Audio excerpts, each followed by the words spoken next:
with this forum. So please join me in welcoming the Governor of Florida, the Honorable Ron DeSantis.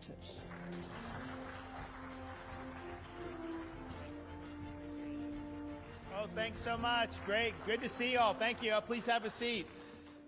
It's great to be here. We, weather's nice. There's a lot of stuff. I know we have the Food and Wine Festival going on in Miami Beach.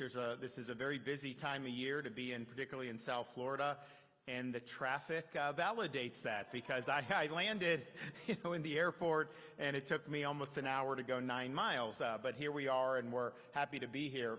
I'm thinking back as we looked at how kind of Florida's role in maritime, and particularly with our partners in the Caribbean, a lot of great countries that we have a huge impact with, from the Bahamas, Dominican Republic, all these others. We had an issue with during COVID where the CDC shut down the cruise lines. And, I was like, and I understood, particularly in those early days, people didn't know that you had a breakout on one of the ships, an outbreak on one of the ships, and so they were doing stuff. And, sometimes some people were just trying to be cautious. But then it got to the point, I'm like, well, wait a minute. You have an unelected bureaucracy that's going to just shut down an entire industry. That's not the way this country works. And so we actually sued the CDC, and we had a long kind of fight with that. We sued, the cruise ships didn't even sue because they were scared of the federal government. They were scared, I think, of reprisal. So we sued on that, and we ended up winning that lawsuit and really helped pave the way for the cruise lines to get back and going. It's an important part of our economy. Obviously, it's an important part of tourism. But, one of the things we did, I remember we did an event, I think we were at the Port of Miami, and I had all these workers there. And, a lot of them were having tough time because, part of it is, they needed income and all this. But a lot of it was like, this is part of their lives, their friends that they work with, all these other things. And it was like really, really a big deal to be able to get back to normal. So we're able to do that. And obviously, I think those cruise lines had much better productivity out of Florida than in some of the other areas that they've been able to do, and we recognize how important that is. We also have great synergy with a lot of the nations around this area. I mean, I remember when Hurricane Dorian came in 2019, that was actually, a lot of people thought it was going to hit Florida.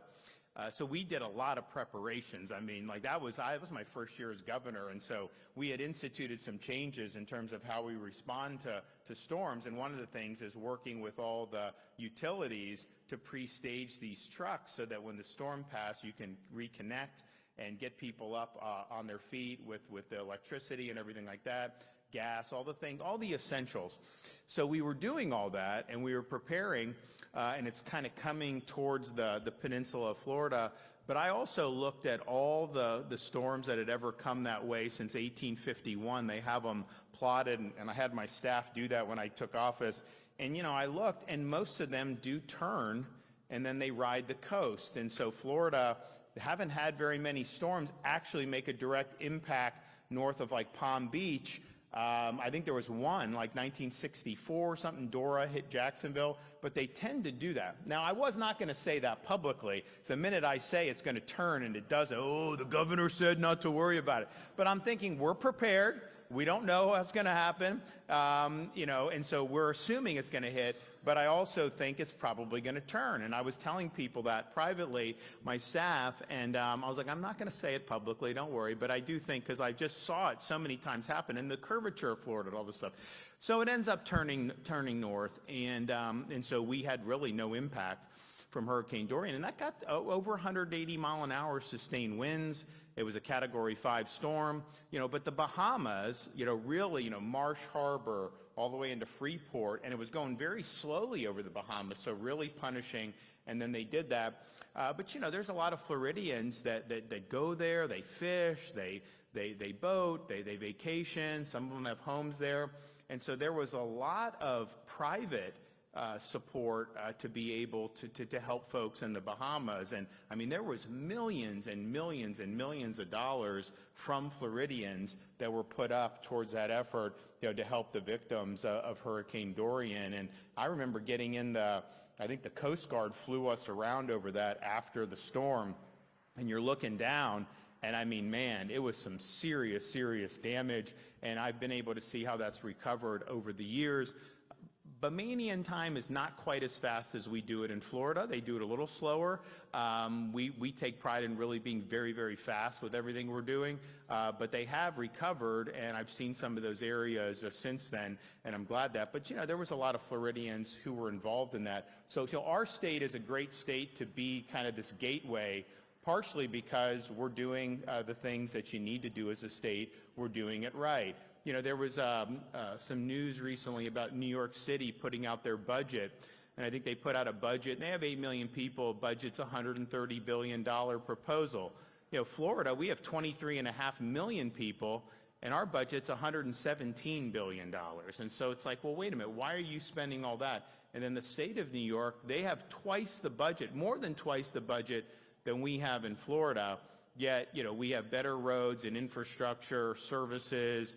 You know, our public university system's ranked #1 in America, and we have the lowest tuition for in-state residents in the United States of America. So it's like some of these things are just choices. If you look at all the debt that the state of Florida accumulated over 180 years of our state's history, just since I've been governor, 7 years, we've retired half the debt of the state. And so we now have the lowest per capita debt of any state in the United States. And I think your share as a Florida resident would be about $400 per person. Your share of the federal debt as a U.S. citizen, I think, would be about $120,000. And so it's a much different situation, and ours is going down, theirs is going up. And I'd always tell people, there's the clock in New York City where they would always have the national debt adding, so going up. They've been doing it for decades. I was like, can someone please do a debt clock of Florida? Because it would actually be counting down, not counting up. Imagine that. Isn't that a great thing to be doing? So we've been able to do that. We have no state income tax, which is obviously something, you know, we're very fortunate to have. You know, it's now been making news. You've got people fleeing California for Florida, many people to South Florida, because there's a proposal in California to levy this 5% wealth tax.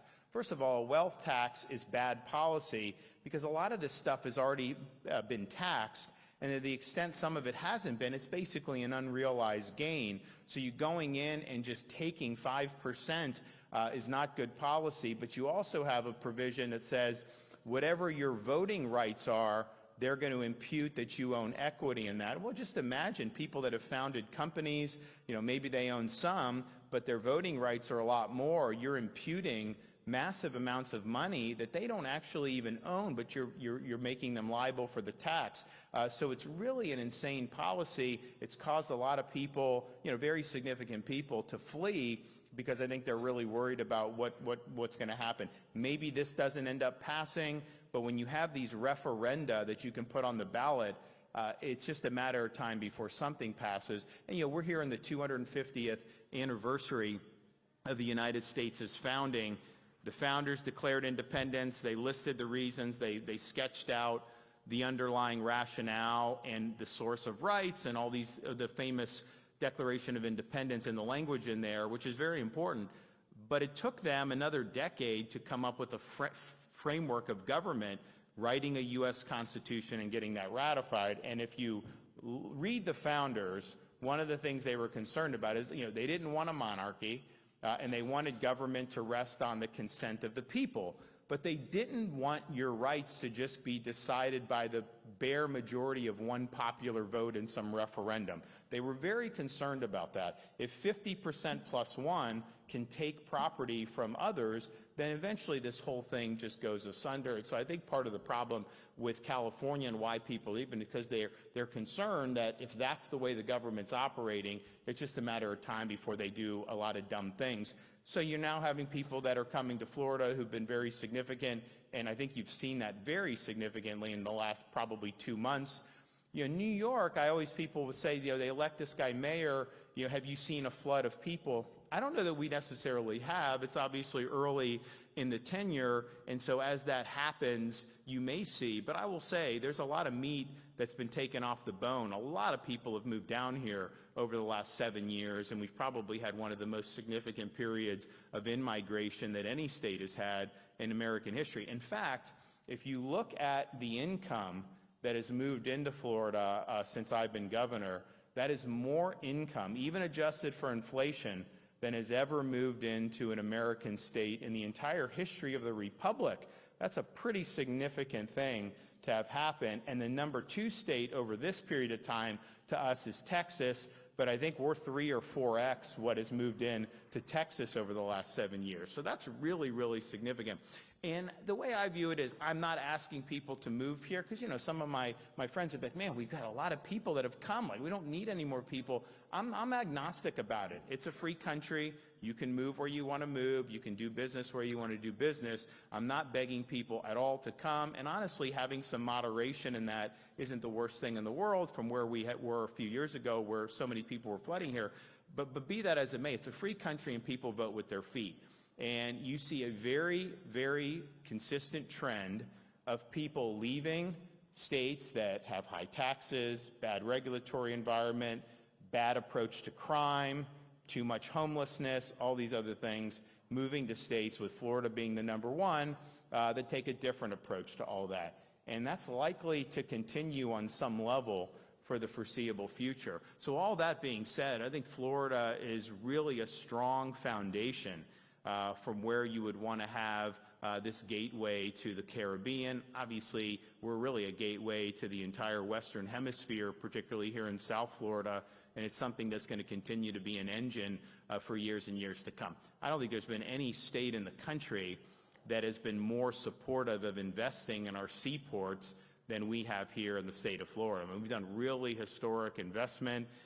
Clearly, you know, Miami, Port Everglades, we've got them up and down the coast, on both coasts, and it's been a real important part of our economy, both in terms of tourism, but also in terms of international trade. And I remember when they weren't able to get the ships in to Long Beach, you know, we said, we'll take the ships into Florida. And we actually had some of the ships come for a time being, and we're very proud of that, and we're going to continue to do it. So I look forward to continuing these great relationships. You know, I do some limited trade missions around the country, or around the world. We've done Japan, South Korea, Israel, United Kingdom, Ireland, Italy, and then we did the air show in France. We may be doing some stuff in the Western Hemisphere. Pretty easy to make some stops into the Caribbean. So we're going to work on maybe doing that and see if we can continue to bolster the relationship between the free state of Florida and our neighboring countries here that are close by. And you know, everyone in this region has to deal. We didn't have any hurricanes this past year in 2025. I know that wasn't true for everyone. In fact, we were at Bermuda for the reinsurance conference, and they had gotten some. I think they're so used to it because they're kind of just out there. And I know we had another one that hit Jamaica.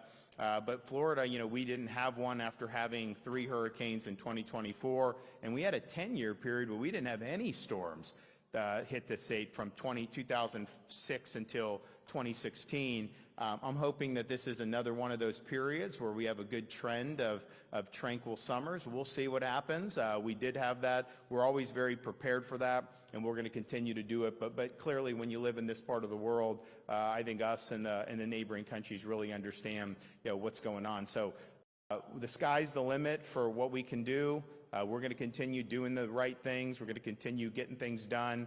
And we look forward to working with everyone that's involved, not just in tourism and maritime, but also international trade between the state of Florida and our neighboring countries. So God bless everybody. I hope you enjoy it down here in Miami Beach. There's a lot going on this weekend, so hopefully you guys can partake. But it's a great time to be in South Florida. Thanks, everybody. God bless.